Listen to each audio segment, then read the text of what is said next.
Yo, Big Kish back up in here. Shout out to Tisa Tales. Man, she just dropped another collage I wanted to go over and react to. Now, this one right here, y'all, is people defending K. Dot for all they little, all they little rhetoric and all what they got to say. Now, this a lineup. Hopefully, we ain't got no haters up in here. But the title reads, "The internet is not having it. Shuts down Kendrick Super Bowl critics. Epic takes and reactions." This what we want. This right up our alley, y'all. I'm going to leave a link in the description. Y'all make sure y'all get the likes and the subscribes up. Watch this video all the way through. Y'all know I'm like holding y'all. Without further ado, let's get it. Kendrick Lamar's performance at the Super Bowl now is the most watched Super Bowl halftime performance ever. And a lot of people are mad because Kendrick Lamar's performance at the Super Bowl halftime show just surpassed Michael Jackson's performance at the halftime show in 1993. And they're saying there's no comparison because back then, Michael Jackson didn't even have social media and all of that. So just imagine how many actual viewers he had during that time. And this is true, but nobody should be mad at this comparison because this is exactly what both Michael Jackson and breaking news, y'all. Drake and Party Next Door just stole their album from somebody else from Canada. I ain't even surprised, man. Typical Drake, he's a thief, man. He's a thief. We already said. Now we're gonna go on about our business. Come on, y'all. Let's get it. Kendrick Lamar have both been trying to tell us the American music industry especially has evolved around Black culture. And Black artists aren't really treated fair in this game. Like Kendrick Lamar said, they have to abide by the rules to make it high up there. And same thing that Michael Jackson tried to tell us with Sony. I'm sure you guys remember in 2002 when Michael Jackson said that the music industry, particularly Sony Music, stole. Oh, yeah, okay. So the Sony PlayStation and all. Yeah, he cooking. In 2002, Michael Jackson said that the Sony industry, particularly Sony Music, stole from artists, especially Black artists. He made these comments at the National Action Network headquarters in Harlem, New York. Wow. From their artists, but especially Black artists. And the crazy thing about Kendrick Lamar, each message that he drops, they often have multiple meanings. Right. Just like this PlayStation controller, a lot of people were like, oh, it's because Drake is signed to Sony. But also we had Michael Jackson calling out Sony for being the people that were ripping off Black artists, which would also tie into having to play the game in the music industry and basically tone down everything in your Black culture to make it acceptable for the American culture. The messages that we can get out of Kendrick Lamar's performance can literally go on for weeks. I am telling you, this man is that smart and that calculated, and he knows exactly what he's doing. The fact that these two Black men have the most viewed Super Bowl halftime performances ever shows you how important Black culture really is here in America. Happy Black History Month, but y'all let me know what you guys think about. And this was a wonderful Black History Month presentation. Wonderful. About all this in the comments. Can we just be very honest and just completely be honest and just say Kendrick Lamar's halftime show was not good? Bro, this dude did not perform any of the classics. This dude didn't perform a bunch of good songs that would have made it better, bro. I swear this whole halftime show was just centered around the fact that he was going to perform Not Like Us, which isn't. I ain't know we had no haters in here, y'all. My bad. Let's just keep watching it all the way through. We gonna see. Hopefully he say psych. I'm joking. Hopefully we get something like that. Yeah, I mean, even one of his best songs, like people are acting like Not Like Us is his top song or the song that saved his career. Bro, this dude has classics. Like he didn't play anything. Like this halftime show was literally a diss Drake halftime show. Like it wasn't like people weren't even tuned in to hear Kendrick rap. It was to hear him diss Drake. That's it. That was it. Like people will remember this as the Not Like Us halftime show, not the Kendrick Lamar halftime show. The Not Like Us halftime show. Like you bugging. I still ain't hear nobody say Not Like Us halftime show. All I've been hearing is the Kendrick Lamar Super Bowl. That's what I've been hearing. I don't know where you been. I could tell he probably ain't even from. He ain't like us. Like, this halftime show will be talked about in the Kendrick Drake beef, not in the terms of NFL halftime shows, because it wasn't good, bro. Entryway into my next point. Disclaimer, this is all just my interpretation once again. The essence of art is in the absence of the expected. Everyone came expecting the hit. She just cooked. Art is the absence of the expected. What the? What? I need you to say that again. I gotta write that down. I gotta write that down. My stomach bubbling. Oh, Lord, I gotta hear that again. NFL halftime shows, because it wasn't good, bro. Entryway into my next point. Disclaimer, this is all just my interpretation once again. The essence of art is in the absence of the expected. Damn! The essence of art is in the absence. How did she go? The essence of art is in the absence of the expected. What you expect, you ain't getting. That's the surprise. Bow, surprise. Woo! I like that. Y'all know I love words, but I don't like reading them.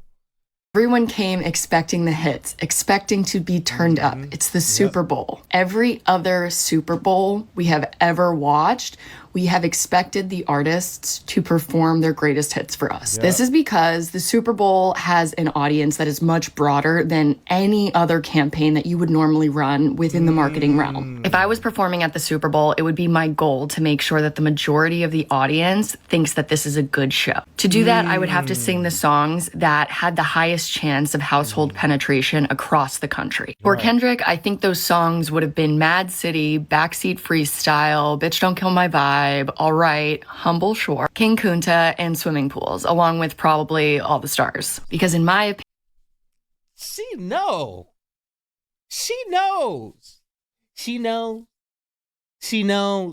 I know she knows. I think that there is not a person in this country that hasn't heard at least a snippet of one of those songs. So if my goal as an artist is to make people like me, I would have thrown those out. So why didn't he? Why did he choose the songs that a lot of people wouldn't know? I think it's because he became the antithesis of the Super Bowl halftime performance. We expect the artist to put on a show. I gotta write that one down too. Antithesis.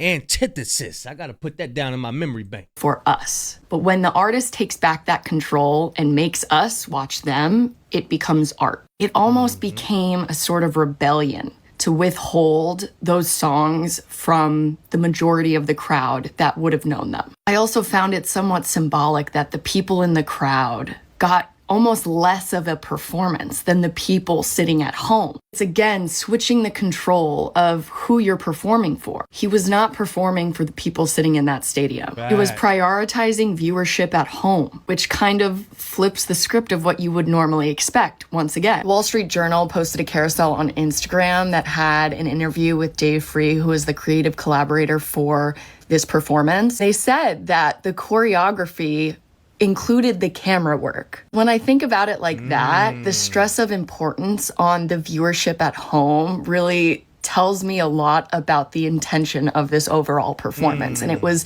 to flip the script on everything that we've expected from the Super Bowl previously. And when I said it shifted the way we think about the halftime performance, I think it does, because moving forward, it's no longer seen as like an opportunity for artists to appeal to the crowd. It's going to be an opportunity for artists and creatives to display their vision on a wider scale than ever before. This comment gives me the one thing that I've noticed, and this is just my thoughts.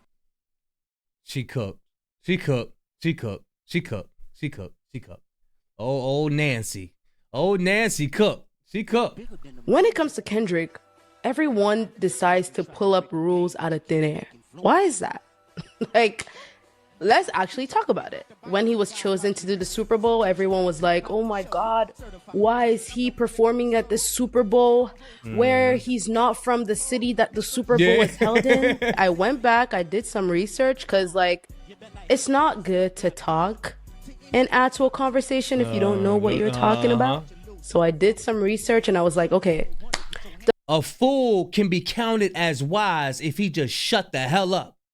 You would never know what's on his mind if he just be quiet. So if you don't know what you're talking about, be quiet. Then nobody won't know you. Nobody don't know what you really about. You know what I mean? Does the Super Bowl have a history of picking performers from the city that the show is taking place in? And that answer is no. That has never really been a thing. And then again, we see that same sentiment play out again for the Super Bowl. It's one thing to say, I wish he performed this.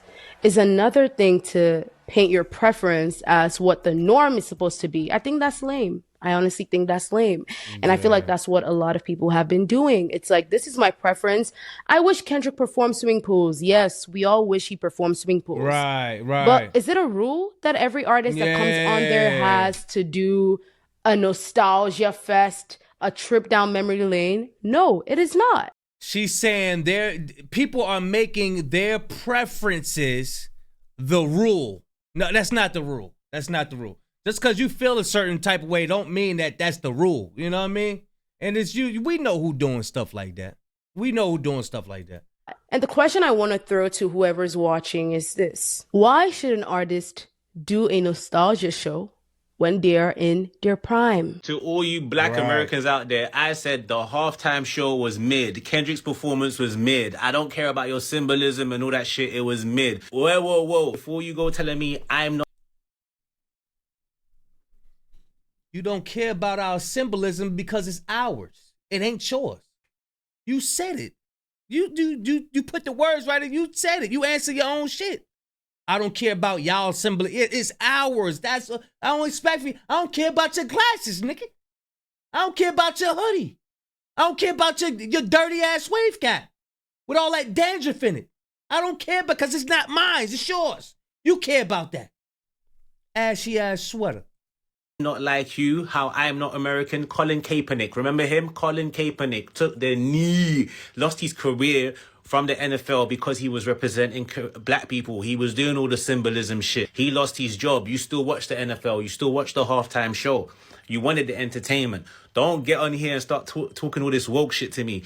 When I'm watching a halftime show, I want to be entertained. I don't want to see the spoken word poetry. Oh my God, it was deep. No one cares, bro. Play the bangers and get the hell off the stage. All right? Don't come for me and my non-Americanism because I am watching an event, staying up late to watch an event, and I was not impressed with the... Now, it's people where he from. Remember, I told you, God's people are spread across all four corners of the earth. If we are the people of this earth, what makes you think that we ain't gonna be everywhere? You know what I'm saying? There's people wherever he from that totally disagree with him. Totally disagree. And understand, why I ain't gonna say it. I'm gonna say it. Let's get it, y'all. Performance. I wasn't impressed with Rihanna's performance. Are you gonna tell me about symbolism and shit there? No, it's mid, bro. It was mid. So people are going on and on about this Kendrick performance. I mean, on and on. Oh, we didn't want something deep. We didn't want a message. We don't want to be conscious of what's going on. We just want to be entertained. Meanwhile, the country is in shambles. I mean, on fire. Cook. He gonna cook. I got faith in him. I got faith that he's gonna cook. So we gonna rewind this from the start. We don't want to see him. So people are going on and on about this Kendrick performance. I mean, on and on. Oh, we didn't want something deep. We didn't want a message. We don't want to be conscious of what's going on. We just want to be entertained. Meanwhile, the country is in shambles. I mean, on fire. And you wanted Kendrick Malcolm X Lamar to get on stage and shuck and jive for your entertainment? Are you crazy? This is the problem with us right now, presently, is that we want stimulation so much. We don't know how to sit down and actually look at something and take it for what it is. We have to be stimulated. Something has to be going on. We don't know how to take a breath. We don't know how to actually sit down and have a dialogue or a conversation because we just want something popping off. You're overstimulated. Y'all are so used to fast food. Hyperactive reality. Hyperactive reality. This is why people are getting dopamine hits off scrolling. The people who study scrolling, they take that, the dopamine that you get from that, and the same dopamine if you was to hit some the white stuff. It's the same thing. You get the same dopamine hits off of it. So this is why when you wake up and you're scrolling on that phone, it's actually draining you of your energy. Just look at the phone that's sucking your energy out of your body. Just look at it as that. Let's get it. You want fries, a shake. You want everything that is not good for you that was quick and instant. You want a little toy with it. You want a Happy Meal. Yep. And when you get an actual meal in front of you that's you ninjas want a Happy Meal. You ninjas want Happy Meals. You want a toy with it. nutritious, that you're going to get something from it, that's going to actually nourish your mind. Yeah. You don't know what to do with it. You don't know. You don't know how it's prepared. You don't even know how to go about eating it. Should I eat this with a fork? You're so used to eating with your hands. You're so used to scarfing it down and eating it so quick because you eat it as quick as it was prepared. And now your tummy hurts. And now you're malnourished. But when you get an actual meal in front of you, you don't know what to do with it.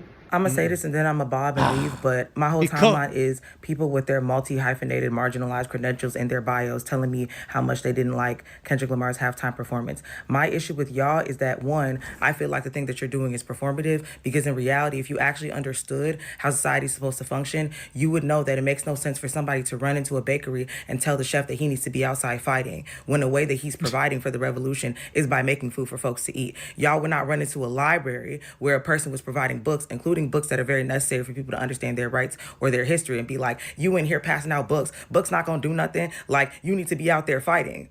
Everybody has their different role. Y'all always have a problem with everything everyone does, when the most important thing that y'all can do for whatever it is we're trying to accomplish is you. Do you. Right. Represent whatever from the place that you're standing. Like, and I always say this to people, the front line is wherever you're standing at. I don't want to have to convince nobody to go put on their gas mask, you know what I'm saying, and grab a bullhorn. I need y'all to represent in the way that is fit for y'all. If his artistic expression with the message is the way that he wanted to show up, let him do that. If you feel like it didn't suffice, cool, but y'all don't feel like anything suffices, because last time I checked, if a celebrity was too outspoken or too down for the cause or whatever case, y'all start saying it's performative. Last time I checked, let somebody utter a single syllable of something that y'all don't agree with. Now y'all crawling up their backside like maggots. Y'all have a problem with everything everybody does. I actually don't need rappers to be my revolutionaries, right? Like, I understand that there is a shortage of radicals, but there's not a shortage of revolutionaries, and they're to your left and your right. But instead of supporting them, platforming them, using that same breath in your lungs to make sure that you're giving them the shine that they need and deserve in order to support the causes that y'all claim y'all care so much about, y'all instead get on this internet and complain. Yeah. And last time I checked, the people who's really about it don't even be on the internet because they don't want their faces seen. And you could check that. So I'm so sorry. I understand that the internet has y'all perception of what it looks like to be down or to be radical skewed, but like, how is what you're doing any less performative than him getting on a stage at the Super Bowl? What is it about your video that's critiquing his performance that's fixing, solving, saving anybody? I'm going to tell you, sis, a lot of those people, they don't have the spirit to fight for the people. Everybody, God didn't give everybody that spirit to speak up for the people. When you look at the Malcolm X movie with Denzel Washington, look, in the beginning, he, it's like when Pac said the rose that grew from the concrete. That's the Malcolm X movie right there.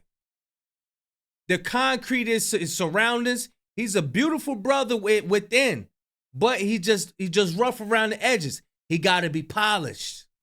That's why God he refers to us as his gold as well. You know what I mean? Just got to get those impurities out of this evil world. But everybody wasn't given that spirit to speak against the evils of this world, because one, they probably scared. Two, they probably they just don't have it. They ain't got it in them. God didn't give them that spirit. God gave some people evil spirits. But just be thankful that you got a good spirit. You got to be thankful for that, man. Got to be thankful for that. Because we got a promise. We have a promise. You know what I'm saying? We don't just live once. You know what I'm saying? I know some people be like, yeah, you only live once. Go out, go mess up, go F up. Nah, not me. Nah. I got work to do because I get to live another life. Y'all don't know about that. Yeah, they don't know about that. And we ain't even gonna tell them our blessings and all of that. You know what I mean? But yeah, y'all let me know what y'all think. That was, I liked that. I ain't like the little haters in there. You know what? I do like the haters in there. Yeah, y'all stay up in there so we could just laugh at y'all. You know what I mean? Big Kish signing out. I'm going, y'all. I'm gonna leave a link in the description as well for you to watch it uninterrupted. Gone.